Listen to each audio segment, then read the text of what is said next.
ठाण्यातील बाजारामध्ये कांद्याने 40शी गाठली।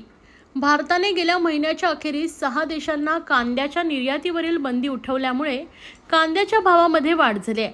ठाणे शहरात 2 दिवसांपासून कांद्याने 40शी पार केले।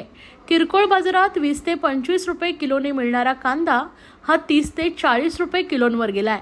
मागील वर्षीच्या तुलनेत 2023-24 मध्ये अंदाजे कमी खरीप आणि रब्बी पिकांच्या पार्श्वभूमीवर पुरेशी देशांतर्गत उपलब्धता सुनिश्चित करण्यासाठी व आंतरराष्ट्रीय बाजारपेठेत मागणी वाढवण्यासाठी कांदा निर्यात प्रतिबंध घातला होता। ठाण्यात कांदा 40 रुपये किलोवर गेला अशी माहिती कांदा बटाट्याचे व्यापारी संदीप चौधरी यांनी दिली आहे।